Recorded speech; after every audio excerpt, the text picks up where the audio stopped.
Hi friends, ಎಲ್ಲರಿಗೂ ನಮಸ್ಕಾರ. ವನ್ನೇಶ್ವರಿ LRH YouTube ಚಾನಲ್ಗೆ ಸ್ವಾಗತ. ಫ್ರೆಂಡ್ಸ್, ನಾನೊಂದು ಇನ್ಸ್ಟಾಗ್ರಾಮಲ್ಲಿ ಒಂದು ರೀಲ್ಸ್ ನೋಡಿದ್ದೆ. ಅದರಲ್ಲಿ ಅಮ್ಮಂಗೆ ಮಗ ಹೇಳ್ತಾರೆ, ಅಮ್ಮ ನೀನು ನನ್ನ ಹೆಂಡ್ತಿಗೂ ನಿನಗೂ ಹೊಂದಿಕೆ ಆಗ್ತಾಯಿಲ್ಲ, ಇಲ್ಲಿಂದ ಹೋಗು, ನೀನು ಯಾವಾಗಲೂ ನನ್ನ ಹೆಂಡ್ತಿ ಕಿರಿಕಿರಿ ಕೊಡ್ತೀಯಾ ಅಂತ ಹೇಳ್ಬಿಟ್ಟು ನಡಿ ನಮ್ಮ ಮನೆಯಿಂದ ಅಂತೇಳಿ ಕಳಿಸಿರ್ತಾರೆ. ಮತ್ತು ಮನೆ ಹತ್ರ ಬಂದ ಒಳಗಡೆ ನೋಡಿದಾಗ ಅಲ್ಲಿ ಹೆಂಡ್ತಿ ಏನೂ ಅಡುಗೆ ಮಾಡಿರೋದಿಲ್ಲ. ಆಗ ಅವಳಿಗೆ ಬಂದು ಕೇಳ್ತಾನೆ, ಏನು ಅಡುಗೆ ಮಾಡಿಲ್ವಲ್ಲ ಅಂತ. ಅಂದರೆ ಅಡುಗೆ ಎಲ್ಲಿಂದ ಮಾಡಲಿ, ಸಿಲಿಂಡ್ರ್ ಎಲ್ಲಿದೆ ಅಂತ ಕೇಳ್ತಾರೆ. ಸಿಲಿಂಡ್ರ್ ಏನಾಯಿತು ಅಂತ ಅಂದರೆ ನೋಡ್ರಿ ಅಲ್ಲಿ ಅಂತ ಹೇಳ್ತಾರೆ. ಆಗ ಅವ್ರ ಅಮ್ಮ ಹೇಳ್ತಾರೆ, ಸಿಲಿಂಡ್ರು ನನ್ನ ಹೆಸರಲ್ಲಿರೋದು ಅಂತ ಹೇಳಿ ಅವ್ರ ಅಮ್ಮ ಹೇಳ್ತಾರೆ. ಇದು ಒಂದು ಸಿಲಿಂಡ್ರ್ ಕತೆ.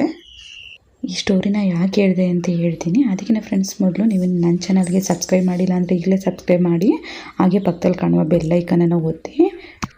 ನಿಮಗೆಲ್ಲರಿಗೂ ವಿಡಿಯೋ ನೋಡಿದವ್ರಿಗೆ ಏನು ಅಂತ ಗೊತ್ತಾಗೇ ಇರುತ್ತೆ. ಹಂಗೇ ನಮ್ಮ ಮನೆಯಲ್ಲಿ ಸಿಲಿಂಡ್ರು ನಾವೆಲ್ಲ ಒಟ್ಟಿಗೆ ಅಡುಗೆ ಮಾಡ್ತಾಯಿದ್ದೆ. ಬೆಳಗ್ಗೆ ಎಲ್ಲರೂ ಊಟ ಮಾಡೋರು. ಅದೇನು ಕೆಲವೊಬ್ಬರು ಮನೇಲಿರುತ್ತಲ್ಲ, ಮಗನ ಹೆಂಡ್ತಿ ಬಗ್ಗೆ, ಮತ್ತು ಆಮೇಲೆ ಅಣ್ಣ ತಮ್ಮಂದರು ಹೆಂಡ್ತಿ ಬಗ್ಗೆ, ಅಕ್ಕ ತಂಗಿರಿಗೂ ಮತ್ತು ಹುಡುಗನ ಅಪ್ಪ ಅಮ್ಮಗೂ ಯಾವುದೇ ಕಾರಣಕ್ಕೂ ಆಗ್ತಾ ಇರಲ್ಲ. ಏನೋ ಒಂಥರ ಅವ್ರಿಗೆ ಹೊಟ್ಟೆ ಕಿಚ್ಚಿರುತ್ತೆ. ಅದೇ ಥರನೇ ಹೊಟ್ಟೆ ಕಿಚ್ಚಿಗೆ ನಾವಿಬ್ಬರು ಎಲ್ಲ ಚೆನ್ನಾಗಿ ನೋಡಿಕೊಂಡ್ರು ಆದ್ರೂ ಆಮೇಲೆ ಕಿರಿಕ್ ಮಾಡಿಕೊಂಡು ಅವರೇ ದೂರ ಉಳ್ಕೊಂಡಿದ್ದಾರೆ. ಸಿಲಿಂಡ್ರು ಸಮೇತ ತೊಗೊಂಡೋಗಿ, ಇದು ನಾವು ತೊಗೊಂಡಿರೋ ಸಿಲಿಂಡ್ರು, ನಮ್ಮ ಸ್ಟವ್ಗೆ ಬಂದಿರೋ ಸಿಲಿಂಡ್ರು ಸಿದ್ದರಾಮಯ್ಯ ಕೊಟ್ಟಿರೋದು ಅಂತ ಅಂದ್ಬಿಟ್ಟು ಸಿಲಿಂಡ್ರನ್ನು ತೊಗೊಂಡು ಇನ್ನೊಂದು ರೂಮಲ್ಲಿ ಇಟ್ಕೊಂಡು ಅಡುಗೆ ಮಾಡ್ಕೊಂಡು ಊಟ ಮಾಡ್ತಾಯಿದ್ದಾರೆ.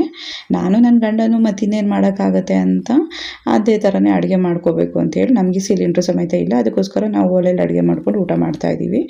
ಏನೇ ಆದರೂ ನನ್ನ ಗಂಡ ನನ್ನ ಜೊತೆಗಿದ್ದು ನನಗೆ ಸಪೋರ್ಟ್ ಮಾಡ್ತಾಯಿದ್ದಾರೆ. ನಾನು ಯಾವತ್ತೂ ಒಲೆಯಲ್ಲಿ ಅಡುಗೆ ಮಾಡಿರಲಿಲ್ಲ, ಆದರೆ ಇವಾಗ ನನಗೆ ಅದೆಲ್ಲ ಅನುಭವ ಆಗ್ತಾಯಿದೆ. ಇದನ್ನು ನಾನು ಯಾರಿಗೆ ನೋಡ್ರಿ ಅಂತ ಹೇಳ್ತೀನಿ ಅಂತ ಅಂದರೆ, ಮದುವೆ ಆಗದೇನೋ ಕೆಲವರಿರೋ ಗಂಡು ಮಕ್ಕಳಿಗೆ ಮತ್ತು ಹೆಣ್ಮಕ್ಳಿಗೂ ಇದು ನೋವು ಅರ್ಥ ಆಗಲ್ಲ. ಯಾಕಂದರೆ ನಾನು ಕಾಲೇಜ್ಗೆ ಹೋಗ್ಬೇಕಾದ್ರೆ ನಾನು ಅಂದ್ಕೊತಾ ಇದ್ದೆ, ವಯಸ್ಸೋಗಿರೋ ಅಪ್ಪ ಅಮ್ಮನ ಆಶ್ರಮಕ್ಕೆಲ್ಲ ಸೇರಿಸ್ತಾರಲ್ಲ, ವಯಸ್ಸೋದವರಿಗೆ ನೋಡ್ಕೊಳ್ಳೋದಕ್ಕಾಗಲ್ವ, ಹೆಂಡ್ತಿ ಸರಿಗಿಟ್ಕೊಂಡು ಹೋಗ್ತಾರಲ್ವ ಇವರು ಅಂತ ಅಂದ್ಕೊತಾ ಇದ್ದೆ. ಆದರೆ ನನಗೆ ಮದುವೆ ಆದಮೇಲೆ ಅರ್ಥ ಆಯಿತು, ಯಾಕಂದರೆ ಅವರು ಈ ಮಗನ ಹೆಂಡ್ತಿನ ಬಗ್ಗೆ ಹೊಟ್ಟೆ ಕಿಚ್ಚಿಬಿಟ್ಬಿಟ್ಟು ಆ ಥರ ಮಾಡ್ತಾರೆ ಅಂತ ಮದುವೆ ಆದಮೇಲೆ ನನಗೆ ಅರ್ಥ ಆಯಿತು. ಅದಕ್ಕೋಸ್ಕರ ನಾನು ಹೇಳ್ತಾಯಿದ್ದೀನಿ, ನಾನು ಯಾವ ಥರ ಬೈಕೊತಾ ಇದ್ನೋ ನೀವು ಆ ಥರ ನನಗೆ ಬೈಕೊಳ್ಳೋದು ಬೇಡ ಅನ್ನೋದಕ್ಕೋಸ್ಕರ ಆಲ್ಮೋಸ್ಟ್ ಮದುವೆ ಆಗಿರೋರು ಈ ವಿಡಿಯೋನ ನೋಡಿದ್ರೆ ನಿಮಗೆ ಏನು ಅಂತ ಅರ್ಥ ಆಗುತ್ತೆ. ಆವಾಗ ನನ್ನ ನೋವು ನಿಮಗೆ ಅರ್ಥ ಆಗುತ್ತೆ ಅಂತ ನಾನು ಅದಕ್ಕೋಸ್ಕರ ಹೇಳಿದಷ್ಟೇ ಇದು.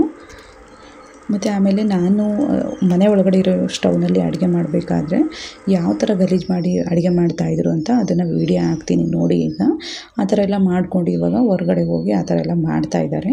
ಅದಕ್ಕೆ ನೀವು ಏನು ಅನಿಸುತ್ತೆ ಅದ್ರ ಬಗ್ಗೆ ನನಗೆ ಮದುವೆ ಆಗಿರೋರು ಅರ್ಥ ಮಾಡ್ಕೊಂಡಿರೋ ಕಮೆಂಟ್ ಮಾಡಿದ್ರೆ ಒಳ್ಳೆಯದು. ನನ್ನ ಇದರಲ್ಲಿ ಯಾವ ತಪ್ಪು ಯಾವ ಸರಿ ಅನ್ನೋದು ನನಗೂ ಅರ್ಥ ಆಗುತ್ತೆ.